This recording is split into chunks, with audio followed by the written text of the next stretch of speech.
Agathe, ravie de vous retrouver pour une review d'un oracle que j'ai reçu il y a maintenant quelques jours. C'est l'oracle des animaux divins de Leila Del Monte, avec des illustrations de Jamie Handley, paru chez Vega, qui est un label de Très Daniel. Et donc je remercie Isabelle de m'avoir fait parvenir ce magnifique jeu.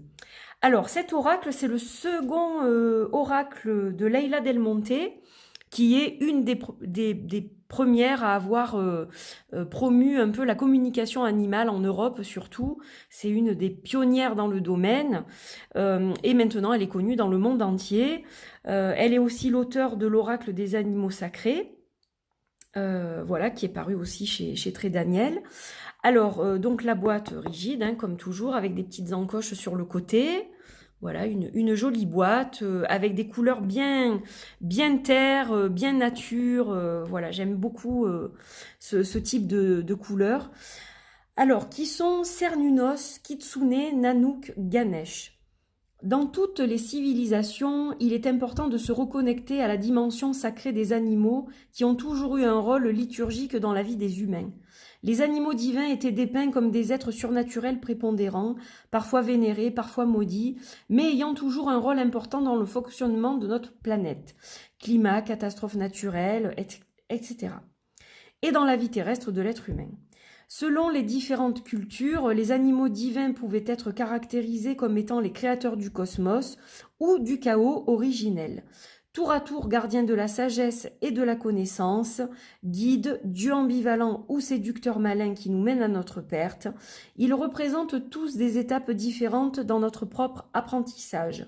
Vous découvrirez dans ce coffret 49 cartes, magnifiquement illustrées par Jamie Handley, représentant certains de ces animaux divins, choisis pertinemment dans plusieurs traditions. Grâce aux explications du livre d'accompagnement de 136 pages, ces cartes vous guideront et vous aideront à retrouver le sens du divin jour après jour. Voilà. Leila Del Monte, donc vous avez un petit texte sur elle ici. Elle est aussi la co-auteure et l'animatrice d'un documentaire qui s'appelle Dans la peau des animaux, un documentaire France 5, et elle enseigne dans plusieurs pays à travers le monde eh bien, la communication animale, voilà, qui est sa spécialité. Donc la boîte est très jolie, l'intérieur aussi, une belle couleur un peu ocre, je dirais, voilà, très jolie couleur.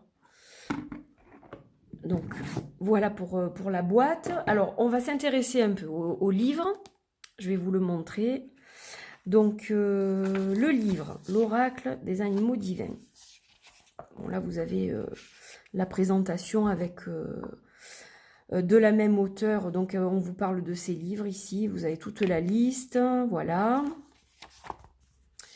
Alors, si les portes de la perception étaient nettoyées, chaque chose apparaîtrait à l'homme telle qu'elle est, infinie. Citation de William Blake, que j'aime beaucoup d'ailleurs, cette citation. Je la trouve très profonde. Alors, au niveau du sommaire, on y retrouve une introduction dans ce livret et une série, plusieurs séries d'animaux. Donc, vous avez la première série, les animaux auspicieux, qui sont un peu les protecteurs, on va dire. Les animaux guides pour la série 2, les animaux dieux ambivalents pour la 3, série 4, animaux, ordre et connaissance, série 5, animaux, confusion et désordre, série 6, animaux, chimères et transformation, et série 7, animaux, évolution, et des tirages pour vous servir du jeu. Voilà, donc on a une intro comme je vous le disais.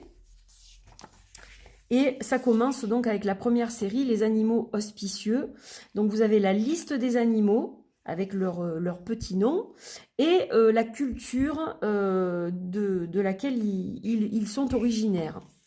Voilà, donc par exemple on va prendre la première pour Cernunnos. Donc on a la carte en couleur, donc le nom de l'animal. Et donc on vous dit que c'est un cerf et que il vient de la mythologie celte. Voilà. Donc, on vous explique qui est Cernunnos. On vous dit, en bref, vous avez une petite phrase qui va tout de suite vous donner un peu la signification générale de la carte, donc je trouve ça très bien. Et donc on vous dit que si vous avez choisi cette carte, eh bien il y a une raison et on vous donne cette raison-là. Et ensuite vous avez une méditation, une visualisation pour travailler en harmonie avec cet animal pour qu'il puisse vous guider sur votre chemin. Donc voilà, c'est très bien fait, je trouve ça sympa. En plus, ce ne sont pas des textes qui sont trop longs à lire, mais qui vont à l'essentiel.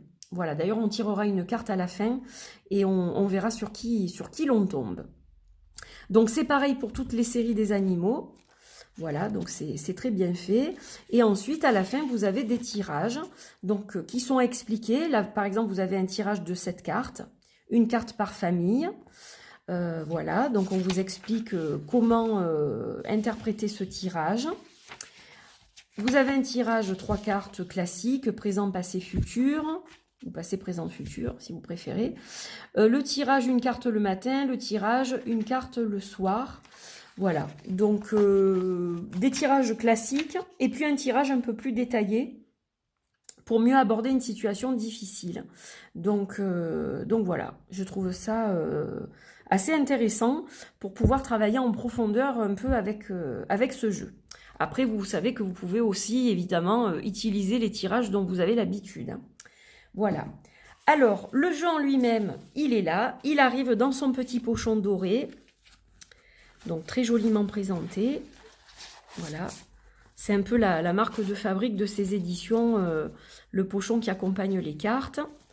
Donc, très sympa. Et donc, eh bien, on va regarder ce magnifique jeu. Alors, donc, le dos, il est sublime. Voilà, j'adore le dos. Le dos est vraiment très beau, je trouve. Les couleurs... le cadre comme ça, je trouve ça vraiment très sympa. Ça change un peu aussi. Donc ensuite, vous voyez que les bordures sont dorées. Voilà, dorées sur tranche. Les cartes, elles sont de bonne taille pour un oracle. Hein, vous le voyez dans ma main, j'ai des mains normales. Elles sont ni trop grandes ni trop petites. Donc voilà, pour la prise en main, je trouve que c'est une bonne taille pour un oracle. Elles sont ni trop grandes ni trop petites en fait. Donc vous avez l'illustration et un cadre tout autour avec donc la catégorie. Ça c'est intéressant parce que vous avez chaque fois la catégorie quand même de l'animal, son nom et sa culture. Voilà, donc ça c'est pour démarrer un peu la présentation des cartes. Donc je vais vous parler de la qualité. Donc la qualité, bon ben elle est bonne. Hein. Ce sont des cartes qui sont suffisamment épaisses, mais pas trop. Hein. Vous voyez qu'elles gardent une souplesse, mais elles reviennent en place. Donc voilà, c'est un bon carton. Elles sont légèrement glossy, mais pas trop. Elles ont juste une brillance qui est correcte en fait. Voilà, elles sont pas trop brillantes.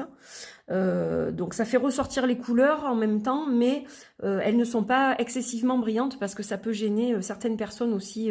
Moi je sais que je n'aime pas les cartes trop brillantes, donc voilà, ça me convient, c'est très bien.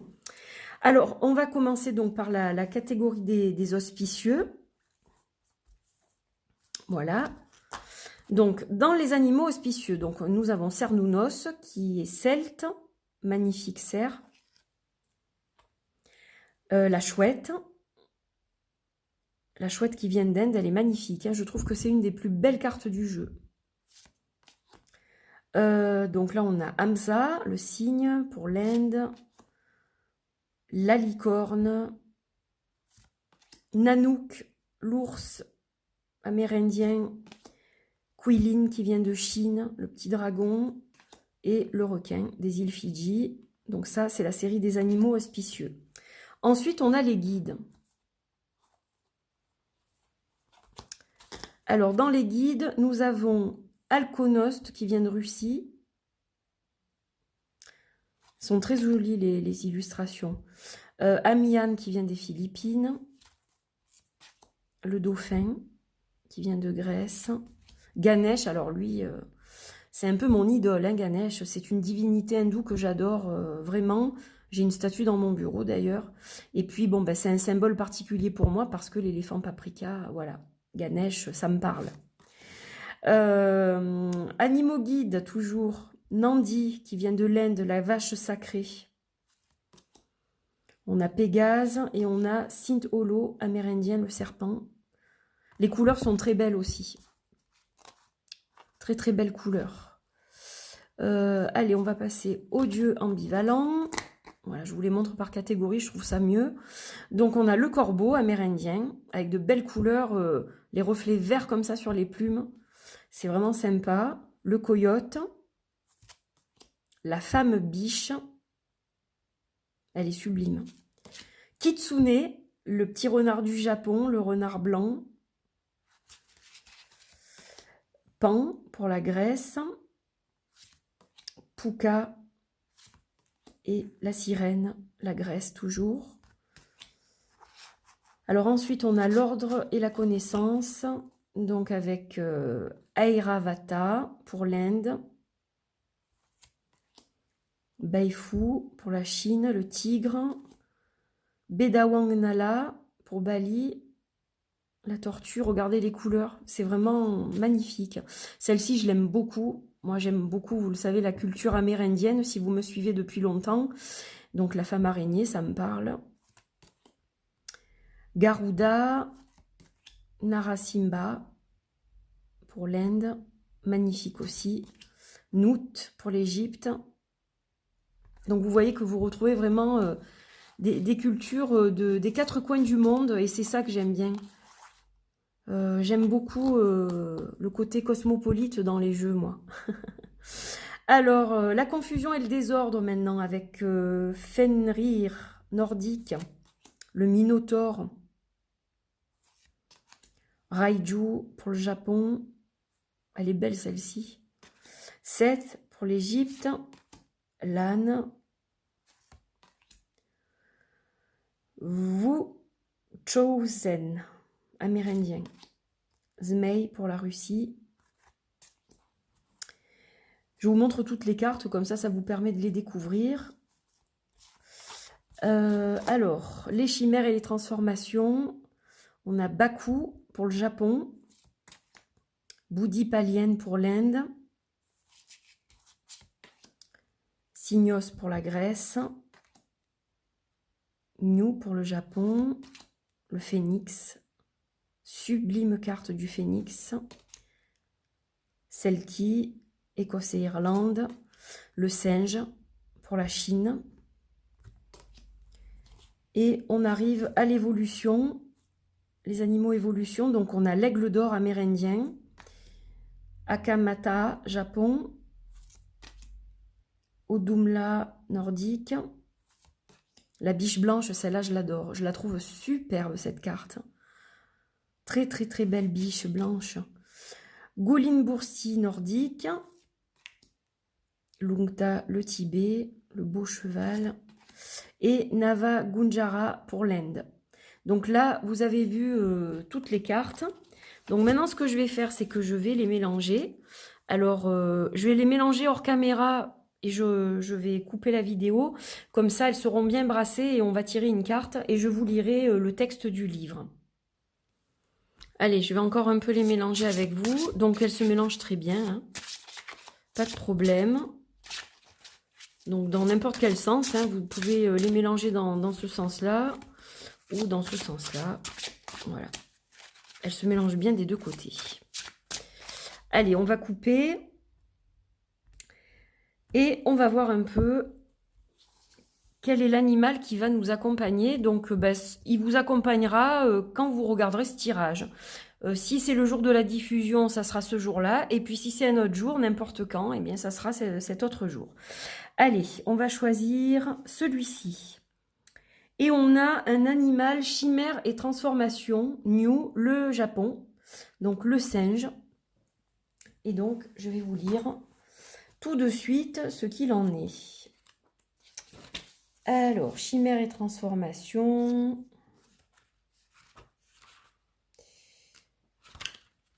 Hop. Voilà. New. Alors, on va mettre la carte ici, comme ça vous la voyez. Et puis le petit livre. Oups, j'ai tout fait bouger là. Alors, New, animal chimérique, mythologie japonaise. Le New est souvent dépeint comme ayant le visage d'un singe ou d'un raton laveur, les jambes d'un tigre et la queue d'un serpent. Donc effectivement, on voit bien qu'il a la tête d'un singe. n'est-ce pas? Ou pas d'un raton laveur, d'un singe, là, les jambes d'un tigre, oui, on le voit aussi, et la queue d'un serpent, on le voit aussi. Voilà, c'était juste pour vous montrer d'un peu plus près. La nuit, il pousse des cris sinistres d'oiseaux maléfiques. Il a la capacité de se transformer en nuage noir et de s'envoler. Il est dit qu'il annonce la mauvaise fortune et la maladie. Mais selon un des mythes, la bête fut tuée par un des samouraïs de l'empereur Konoe et enfouie dans la mer du Japon. Le peuple fit une cérémonie d'enterrement pour le Nyu. Si vous avez choisi cette carte, c'est que vous savez que vous vivez dans l'illusion au sujet de certains points et qu'il est temps de vous défaire du nuage noir de la chimère. Donc attention aux illusions, attention aux apparences, aux choses qui peuvent vous paraître toutes belles, toutes roses et qui ne le sont pas, ou aux gens qui essayent de vous faire croire des choses et en fait qui ne sont pas du tout sincères. Voilà, cet animal nous met en garde envers certaines personnes qui se jouent de nous. Alors, visualisation. Donc là, on vous donne un exercice. Vous êtes monté tout en haut de votre maison pour chercher le Nyu. Vous scrutez le ciel un peu couvert, c'est la tombée de la nuit. Il y a beaucoup de nuages. Tout d'un coup, vous voyez un gros nuage noir qui semble flotter dans le ciel. Immédiatement, vous décochez une flèche dans sa direction. La flèche perce le nuage, le corps de la bête Nyu chute du ciel pour aller s'affaisser au sol. En même temps, les illusions que vous aviez sur vous-même ou sur certains éléments de votre vie s'écroulent. Vous regardez votre vie honnêtement maintenant, sans subterfuge. La bête Nyu est tombée, vous pouvez lui faire une cérémonie d'enterrement. Donc voilà, donc ça peut être des illusions au sujet de votre entourage, de vous-même, quelque chose que vous ne voulez pas voir. Quand on pratique un peu, vous savez, la politique de l'autruche, on met la tête dans le sable pour pas regarder ce qui se passe. Là, en fait, cette carte, elle vous dit, ça suffit. Il est temps d'affronter justement la vie telle qu'elle est et non pas telle que toi tu veux la voir.